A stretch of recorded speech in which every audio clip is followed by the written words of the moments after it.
అంటే main టీమ్స్లో main bowlers కూడా లేరు చూడాలంటే. ఇప్పటి వరకు కూడా అంత స్పిన్నర్స్ మాయాజాలం అనేది మనకు కనిపిస్తూ వస్తోంది కాబట్టి ఇప్పుడు కూడా రెండు టీంలు కూడా స్పిన్నర్స్ బేస్డ్ కానీ గేమ్ ప్లాన్ని రచించేటువంటి అవకాశమే ఉంటుందా?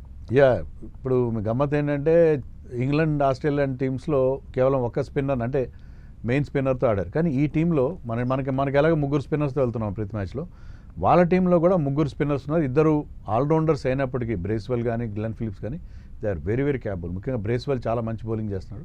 సో వాళ్ళకి మనకి ఎలాగ స్పిన్ బౌలింగ్ స్ట్రెంత్ ఉందో వాళ్ళు కూడా అలాగే ఉంది. వాళ్ళ captain Santner is a very good spinner. ఈ ఫార్మాట్లో చాలా అద్భుతమైన పర్ఫార్మెన్స్ ఇచ్చే ప్లేయర్. సో మీరు అన్నట్టుగా ఇది స్పిన్ సమరంగా ఉంటుంది between New Zealand spinners versus Indian spinners. But Indian spinners are much more experienced. So ఇండియాకి ఆ స్పిన్ బౌలింగ్లో ఎడ్జ్ ఉందని అనుకున్నాను. అదిగాక మన టీంలో రైట్ హ్యాండర్స్ ఎక్కువగా ఉన్నారు. వాళ్ళ దగ్గర ఇద్దరు ఆఫ్ స్పిన్నర్స్ ఉన్నారు. Off spinners are generally not very effective against right handers. కాబట్టి మన టీంలో ఎక్కువ రైట్ హ్యాండర్స్ ఉండడం మనకు ఉపయోగపడే ఒక ఫ్యాక్టర్గా కనిపిస్తుంది. ఓకే, అంటే వాళ్ళ స్పిన్నర్స్ని మనకు ఉన్నటువంటి బ్యాటింగ్ లైనప్ ఎంతవరకు కట్టడి చేయగలుగుతారు అనుకుంటే, వాళ్ళు ఎలా ఓవర్కమ్ చేయగలుగుతారు, లేదా వాళ్ళ స్పిన్నర్స్ మనల్ని ఎంతవరకు కట్టడి చేసే అవకాశం ఉంటుంది? అంటే ఈ పర్టికులర్ టీంలో శ్రేయస్ అయ్యర్ కానీ కేఎల్ రాహుల్ కానీ అక్షర్ పటేల్ వీళ్ళందరూ స్పిన్ చాలా బాగా ఆడతారు. శుభ్మన్ గిల్ కూడా ఒక స్టేజ్లో సెటిల్ అయిన తర్వాత స్పిన్నర్స్ మీద కౌంటర్ అటాక్ చేస్తారు. సో వాళ్ళ స్పిన్నర్స్ బాగున్నారు కరెక్టే, కానీ మన టీంలో కూడా చాలా చాలా స్ట్రాంగ్ ప్లేయర్స్ ఉన్నారు who play very well against spin మీద కౌంటర్ అటాక్ చేయగల ప్లేయర్స్. ముఖ్యంగా Shreyas Iyer is very good against spin. Shreyas Iyer కానీ కేఎల్ రాహుల్ కానీ స్వీప్ షాట్ బాగా ఆడతారు. తర్వాత స్పిన్నర్స్ మీద ఎదురుదాడి చేస్తారు వాళ్ళు.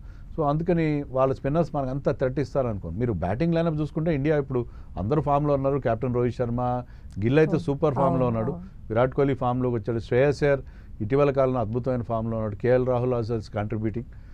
అక్షర్ పటేల్ ఏ నెంబర్లో వచ్చినా అతను బ్రహ్మాండంగా బ్యాటింగ్ చేస్తున్నాడు.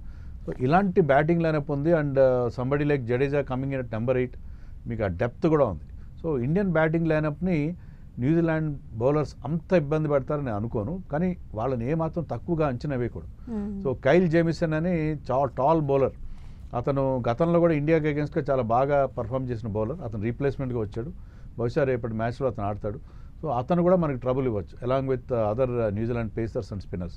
సో న్యూజిలాండ్ విషయంలో జాగ్రత్తగా ఉండాలి. మన టీం చాలా స్ట్రాంగ్గా ఉంది, నో డౌట్.